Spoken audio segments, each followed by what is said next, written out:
कि जिनके पास मेरे आवाज भी उठाई है तो किसी गर्व और घमंड से नहीं आवाज उठाई।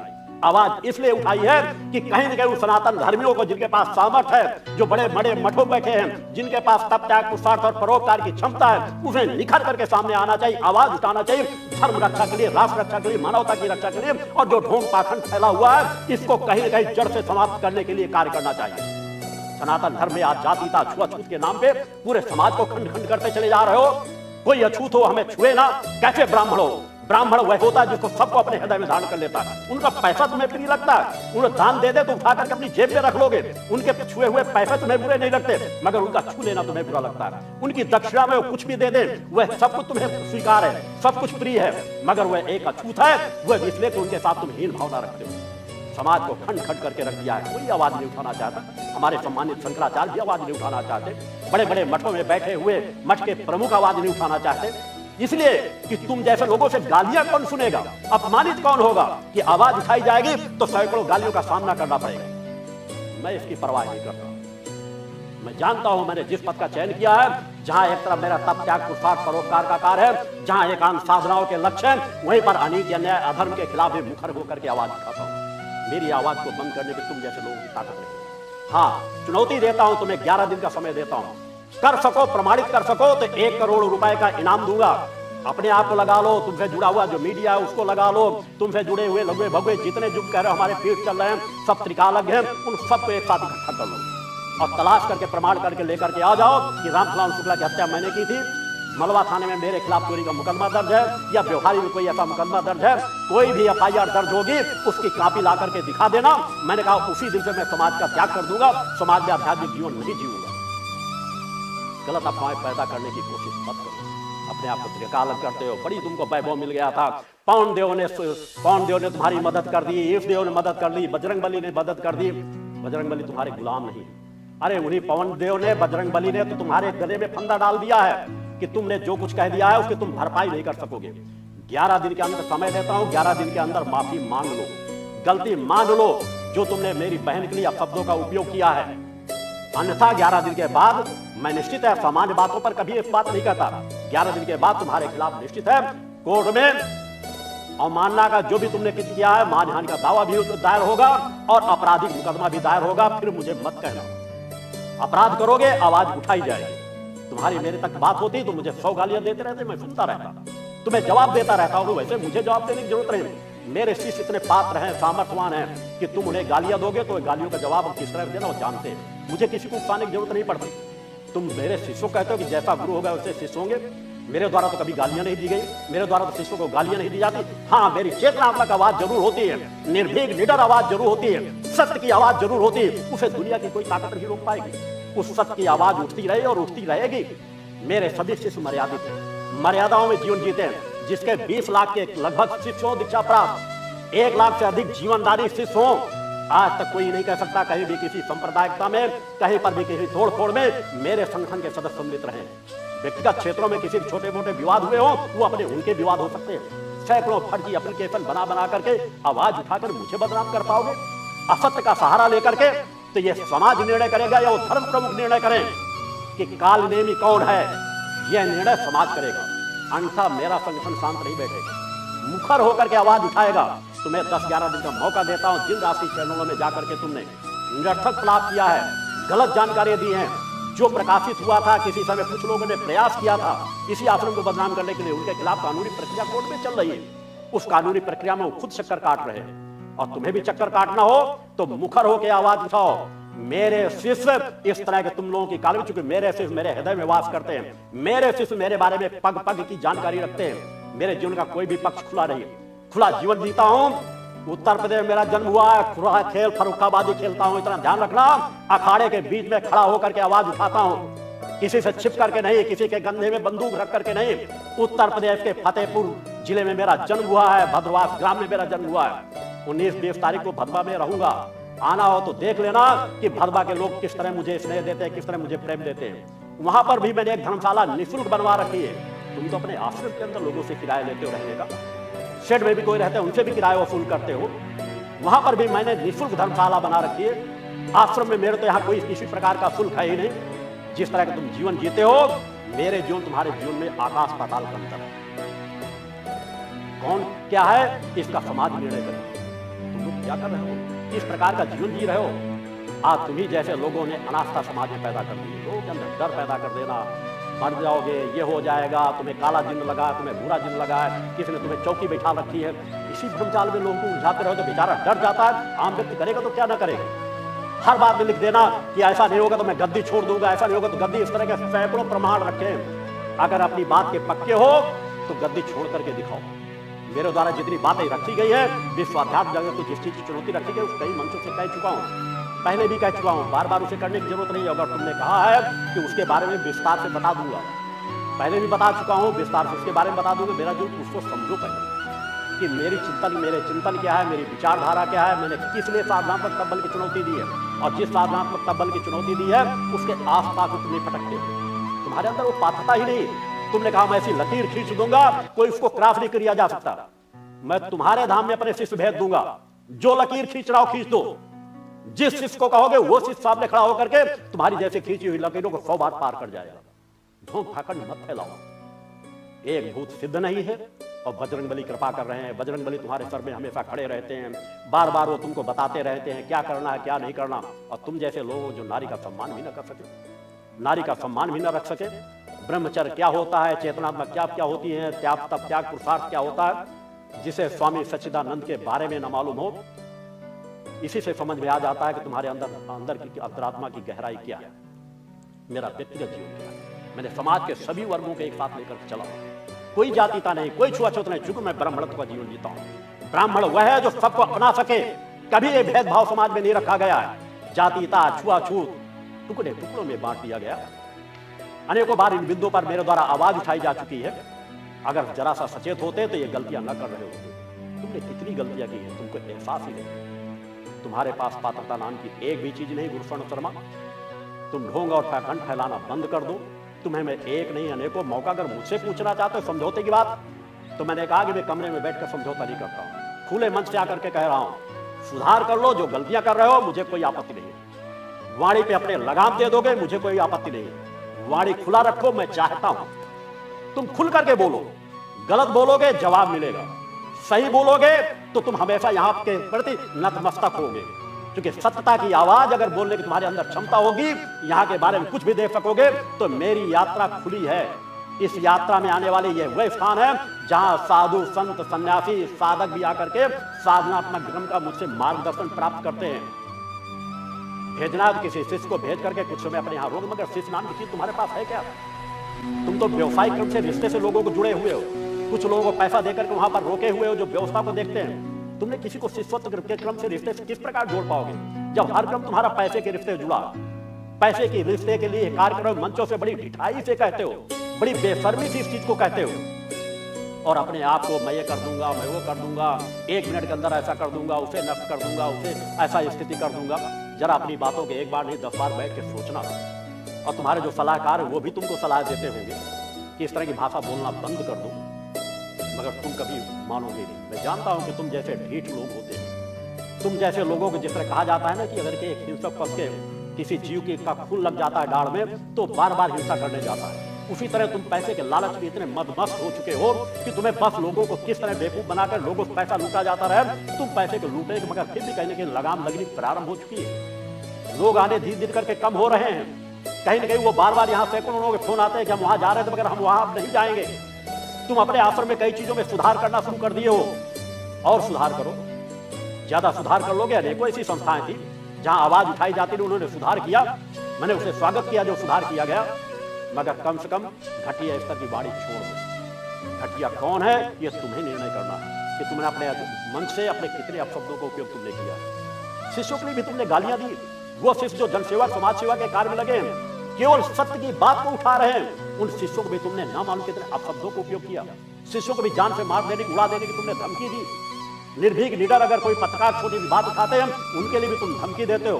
इसलिए मैं आज आह्वान करने के लिए आया हूं सभी मीडिया को, सभी को, कि एक मंच का जो आवाज उठी है उसमें कौन सही है कौन गलत है, मुखर होकर के आवाज उठाओ, मुझे कोई आपत्ति नहीं। एक विचारधारा की आवाज उठाओ, मुझे कोई आपत्ति नहीं, मगर वह सत्य पर आधारित होना चाहिए। एक बार नहीं 10 बार मेरे आश्रम में आओ, सुरक्षा मिलेगी, यहाँ व्यवस्था मिलेगी, यहाँ पर किसी को बैठाने की जरूरत नहीं।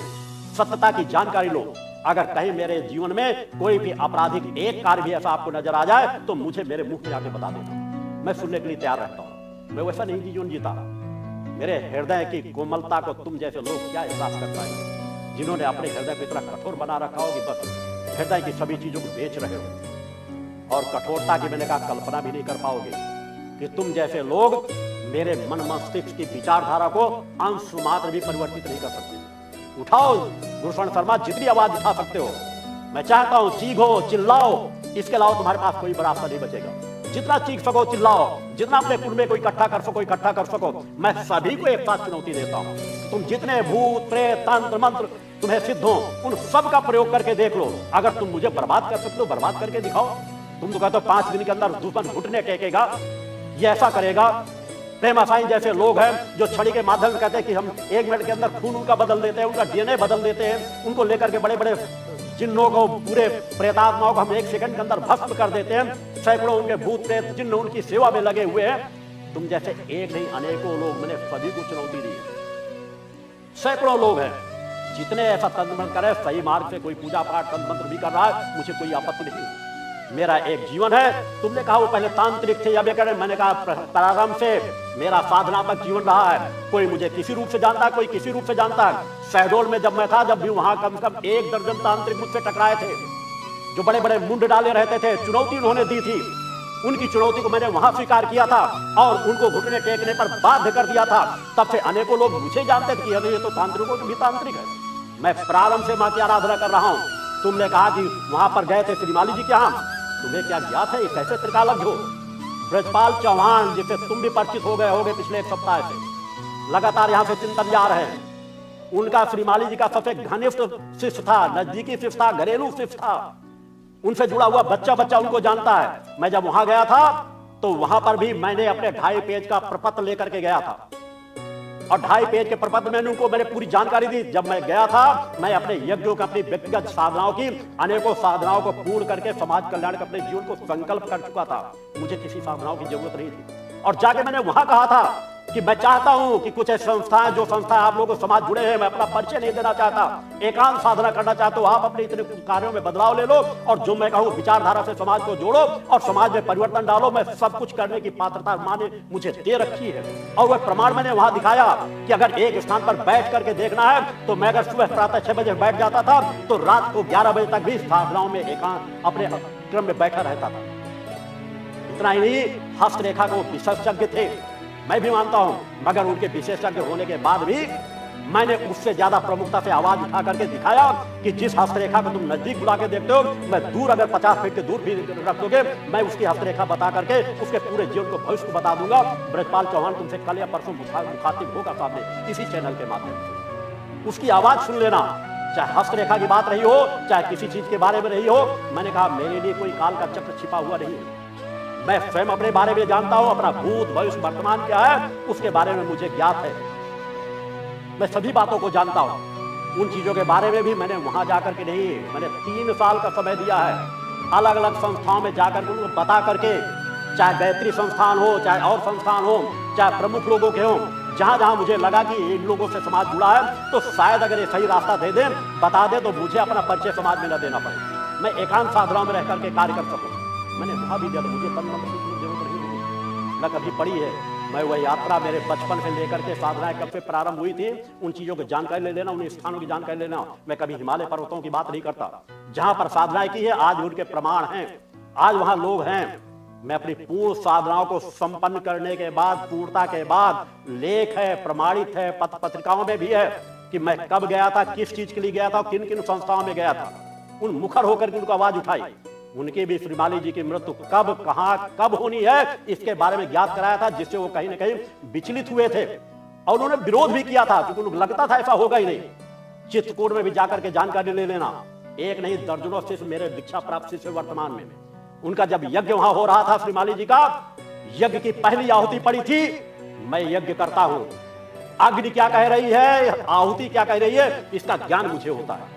पहली आहुति पढ़ते ही मैंने कहा था इस पंडाल में आग लगेगी। उन्होंने मेरी तरफ पलट करके देखा तो मैंने कहा हाँ इस पंडाल में आग लगेगी। तीसरी बार भी कहा, अनसुना किया गया और उसी का परिणाम हुआ कि वहां पर आग लगी। भीषण आग लगी, सब कुछ नष्ट हुआ और श्रीमाली जी की सुरक्षा भी मुझे और ब्रजपाल चौहान को करनी पड़ी थी।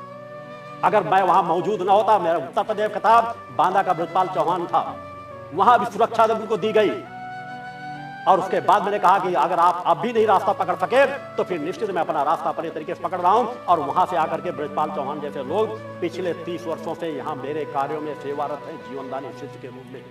सब चीजों को, सत्ताओं को देख करके अगर मैं सत्ता के प्रमाण में बैठ जाऊंगा तो एक नहीं सैकड़ों ऐसे प्रमाण हैं कि जिनको अगर तुम देख लोगे तो तुम्हारा क्या क्या गीला हो जाएगा पता भी नहीं चलेगा, तुम समझ भी नहीं सकोगे। व्यर्थक प्रलाप करना बंद कर दो। सैकड़ों प्रमाण, मेरे भाई स्वर्गीय रामखिलावन शुक्ला की जब हत्या हुई थी उसके विषय में महीनों पहले से बैठाल करके कब कहां क्या होगी, किस दिन होगी, किसके द्वारा होगी, यह भी बताया गया था। और मैंने कहा था कि उस स्थान छोड़ करके आ जाना, ब्रजपाल चौहान मौजूद है।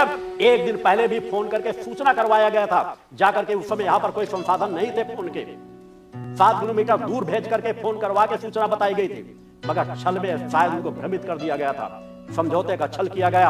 और वहां पर जिस दिन हत्या हुई, जब मुझे पता चला वहां चले गए हम, तुमने कहा सुनिश्चित है, कोई घटना होनी सुनिश्चित थी। मेरे द्वारा सिर्फ इतना पता, मैं कभी साधनाओं को दुरुपयोग नहीं करता, अपने जीवन के लिए हो या अपने परिवार के लिए हो, मेरी साधनाएं समाज कल्याण को समर्पित है। जितना जिसकी मदद कर सकता हूं उसको स्पष्ट बताता हूं, इसके द्वारा होगी, इस जगह होगी, उस जगह को त्याग कर दो, मेरे आश्रम में आ जाना, यह संदेश दिया गया था। उनके परिवार के सदस्य यहां मौजूद है। मेरे सामने काल का कोई चक्र छिपा हुआ नहीं है।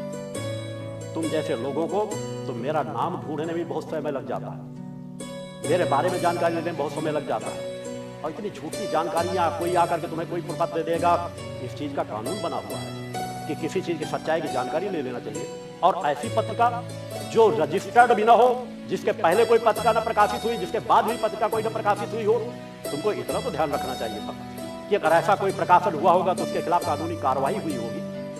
मेरा जीवन जैसा है समाज के बीच है, आज तक कोई उंगली नहीं उठा सका, न आने वाले भविष्य में कोई उंगली उठा सकेगा। आने वाले सैकड़ों जन्म लेकर के भी तुम मेरे ऊपर उंगली उठाने की पात्रता भी नहीं प्राप्त कर सकोगे। सुधर जाओ, सब कुछ संभव है, अपनी गलतियों को सुधार लो, सब कुछ संभव है। अभी एक कल ही मैं सुन रहा था, एक भक्त था दिनेश लखनऊ का, वो अपनी व्यथा बता रहा था, वो भी आपके आश्रम में गया था।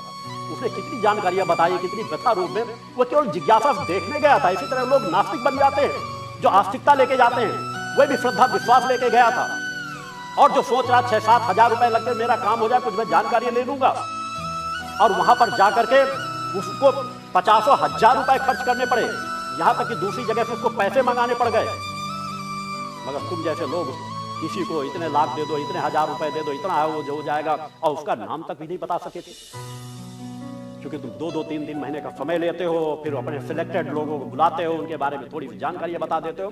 जो जानकारी आज किसी का फोन नंबर मिल जाए, उसी सैकड़ों प्रकार की जानकारियां प्राप्त हो जाती है। और जो छोटी मोटी और क्रियाएं, इसके बारे में अलग से बैठ करके समाज को और अवगत कराऊंगा कि किन किन रास्तों से इस तरह छल प्रपंच रचे जाते हैं। समाज को जागृत होने की जरूरत है। यहाँ एक दिन में कार्यकर्ता फोन नहीं उठा पा रहे, जितने फोन तुम्हारे द्वारा शोषित किए हुए लोगों के फोन आ रहे हैं। तुमने किसी महिला को अपने यहाँ खड़ा कर लिया और ये कह दिया हम वहां गए थे, वहां शराब छुड़वाने के लिए माता भक्ति दुर्गा जी की सौगंध दिलाई जाती है। अरे मेरे प्रारंभ से लेकर के मेरी इष्ट है माता भक्ति आदि शक्ति जगदम्बा जगदम्बा, एक भी जगह का कोई प्रमाण दे दो जहां पर माता भगवती की सौगंध दिलाई जाती हो। इस तरह घूम पाखंड कब तक रचते रहोगे? एक तुमने खड़ा कराया कि महाराष्ट्र में बॉम्बे में हमको गुरु जी मिले थे, हम ऐसा निकाल करके दिखाने लगे रिवॉल्वर जैसी कोई चीज। तुम्हारी कैसी त्रिकाल लगता है? आज तक मेरा महाराष्ट्र में कोई भी ऐसा कार्यक्रम हुआ जिसमें मुझे उपस्थित होना पड़ा हो? झूठ और पाखंड की दुकान बंद करो, भ्रम फैलाना बंद करो, सच्चाई ईमानदारी के रास्ते में चलो। गलत रास्ते में चलोगे तो मुखर होकर के आवाज उठाता रहूंगा। मैं कौन हूं, क्या करने आया हूं? मैंने कहा है जिसके पास जरा सी त्रिकाल लगता हो, ध्यान समाज की स्थिति हो, मेरा आंकलन करके देखिए। मैं गलत नहीं हूं, सामान्य सा जीवन जीता हूं। अगर मैं चाहता मुझ पर अहंकार होता, 25 साल 30 साल की यात्रा आध्यात्मिक हो चुकी है, मैं भी जा के चरणों में बैठ रहा होता, मैं भी अपना विज्ञापन कर रहा होता। मेरा अधिकांश जीवन एकांत ध्यान साधना में गुजरा है और आगे का जीवन भी ध्यान साधना यज्ञों के क्रम में गुजरना है। अधिकांश समय मेरा यज्ञों में गुजर जाना है। तुम जैसे लोग उस यात्रा को समझ नहीं पाओगे। भक्ति क्या होती है, साधना क्या होती है, समर्पण क्या होती है, इसको समझने की कोशिश करो। अब भी वक्त है, मौका दे रहा हूं। तुम मौका चाहते थे, मौका मैं दे रहा हूं कि तुम्हें 11 दिन का समय है, पूरी एजेंसियां लगा दो, 1 करोड़ का इनाम दूंगा। गलत साबित कर दो, 1 करोड़ का इनाम ले जाना और जो कहोगे वह स्वीकार कर लूंगा। अगर ना कर सके तो 11 दिन के अंदर अंदर माफी मांग लो। 15 तारीख को मैं पुनः आऊंगा सामने, मौका दे रहा हूं, या तो सुधर जाओ, गलती स्वीकार कर लो उन्हीं मंचों में कि तुमसे गलती हुई, तुमने गलत प्रचार कर दिया, गलत तुमने भ्रमजाल लोगों को फैला दिया, और अगर आवाज मेरे द्वारा उठाई गई थी तो ऐसा समाज में होना चाहिए, स्वीकार कर लो, मुझे कोई आपत्ति नहीं, किसी से विरोध नहीं, किसी से दुश्मनी नहीं। 11 दिन याद रखना, 15 तारीख को मैं पुनः आऊंगा। अगर तुम कोई भ्रमजाल फैलाओगे तो उस भ्रमजाल का भी जवाब देने आऊंगा, और अगर जरूरत पड़ेगी मेरे द्वारा अनेकों चीजें शिशु मार्गदर्शन भी दिया जाता है। 15 तारीख को भी मैं अगला शिविर की डेट भी भक्तों को जानकारी दूंगा, अगला जो शिविर होगा उसके बारे में भी जानकारी दूंगा, और जो महत्वपूर्ण बातें हैं उनके बारे में भी जानकारी दूंगा। मेरे लिए तुम कोई महत्वहीन हो, महत्वपूर्ण नहीं हो, क्योंकि तुम समाज का शोषण कर रहे हो, इसलिए आवाज उठाना मेरा कर्तव्य है। तुम जैसे और लोग अपने आप इकट्ठा कर लो, और लोग इकट्ठा कर लो। मैं तो इसलिए समय दे रहा था कि शायद अनेकों तुम कह रहे थे ये बंटवाले आ रहे हैं, ऐसे आ रहे हैं, ऐसा होगा, तुमने सोचा जैसे पूरा माहौल बन जाएगा। अरे माहौल तुम्हारे विरुद्ध बन चुका है, तुम्हारे विरुद्ध संतों की आवाजें उठने लगी हैं। यहाँ ये जो इस तरह प्रवंच किया जाता है, देवी देवता किसी के गुलाम नहीं है। जो अनेकों लोग प्रेमा साई जैसे लोग कहते हैं कि मातंगी माता है, इधर से जाप करे, इधर पूजा करे, इसका ये नष्ट कर दे, इसको ऐसा कर दे, रीढ़ में बेताल बैठा हुआ है, मस्तक पर जिन्न बैठा हुआ है, इसको निकाल फेंके, इसको जला के भस्म कर दे। अरे धूल तो जला करके यदि भस्म कर देते हो तो फिर उनको क्यों प्रभावित बार बार होना पड़ता है? क्यों बार बार उन अमावस्याओं में बुलाते हो? अगर एक बार तुमने उनको भस्म कर दिया अपने हवन में तो फिर अनेकों अमावस्याओं में किस लिए बुलाना पड़ता है? और ज्यों के त्यों उसी तरह प्रभावित रहते हैं। 10-5% लोगों को अगर किसी प्रकार का लाभ मिलता तो उनकी अपनी भावना से मिलता है, उनकी अपनी चेतना, उनके घर में अपने पूजा पाठ से मिलता, धार्मिक स्थानों के दर्शन मिलता है। मैं दुनिया के किसी धार्मिक स्थान का मैंने आज तक विरोध नहीं किया, जहां सच्चाई ईमानदारी से झाड़ फूंक भी किया जाता है उनका मैंने विरोध नहीं किया, और न विरोध करता हूं। मेरे शिष्यों के लिए रहता, सभी धार्मिक स्थानों में जाओ, कभी मेरे द्वारा मना नहीं किया जाता। मगर हर भेषधारी को किसको नमन करना, किसको नहीं करना, इसके लिए मैंने उनको विवेक दिया है, उनके अंदर मैंने जागृत पैदा की है। आज जनों को जगह पर जो बड़े बड़े संत, बड़े बड़े लोगों का मार्गदर्शन कर लेते हैं, छोटी मोटी समस्याओं में आने पे आत्महत्या कर लेते हैं, अनेकों आवाज मेरी द्वारा उठाई गई है, समाज का शोषण किया जा रहा है। कहां सनातन धर्म है? कहां तुम जैसे ब्राह्मण बैठे हो? अरे ब्राह्मणों के नाम पे कलंक हो तुम जैसे लोग, कलंक हो, और यही रास्ता तय करते रहोगे तो आने वाला समय तुम्हें जवाब जरूर देगा। ब्राह्मण क्या होता है, ब्राह्मणत्व क्या होता है, इसको और समझने का प्रयास करो, समझोगे अच्छी बात। मेरी बातें अगर तुम्हारी समझ में आ जाए, अगर तुम सुन सको, ना हो तो तुम्हारे दरबारी समझा देंगे शुद्ध हिंदी में। क्योंकि कई बार तुम्हें लगता है जैसे तरह तुम बातें किया करते हो, जैसे थोड़ा सा सुनाई देने में भी तुमको प्रॉब्लम है, तुम अपने आप को जवान कहते हो। मैंने एक नहीं 2 शादियां, मैंने कब पूछा था मुझे कि तुम्हारे यहाँ रिश्तेदारी करने जाना है क्या, कि तुम्हारे यहाँ रिश्तेदारी करना है, कि तुमने एक नहीं 2 शादियां कर ली है। तुम अपने आप कबूलते चले जा रहे हो कि मैंने 2 शादियां की थी, बच्चा पैदा करने के लिए मैंने ऐसा किया था। शायद तुमने कहा था कि अगर कोई बंजर भूमि हो ऐसा करने से नारी के लिए इस तरह की भावना तुम्हारे मुख से शोभा देती है। मैं उसमें जाना भी नहीं चाहता। तुम खुद की हाँ मेरी गाड़ी पुलिस ने पकड़ ली थी, मैंने तो तुमसे एक बार भी नहीं पूछा। तुम व्यक्त करते रहो, बताते रहो क्या कर रहे हो, कैसा कर रहे हो, तुम्हारा जीवन तुम्हारा है, तुम उस तरह के भोग विलास का जीवन जियो। मेरा जीवन अपना है, मेरा जीवन जो मेरा बच्चा शिष्य जानता है, करोड़ों लोग जानते हैं जो मुझसे यहाँ मिलने आज के व्यक्तिगत रूप से जिनसे मिल चुका हूँ। मुझे अपने बारे में ज्यादा कहने की जरूरत नहीं, मेरे शिष्य ही बता देंगे। मेरे शिष्यों की आवाज जिनको तुम कई बार प्रलोभन देने का प्रयास करते हो, समझाने का प्रयास करते हो, अरे वो तो शांत है क्योंकि उन्हें मैंने मर्यादा का पाठ पढ़ा रखा। मगर यदि तुम आवाज उठाओगे तो मुखर होकर के मुंह तोड़ जवाब देना भी जानते हो। हमारी चेतना में इतनी ताकत है।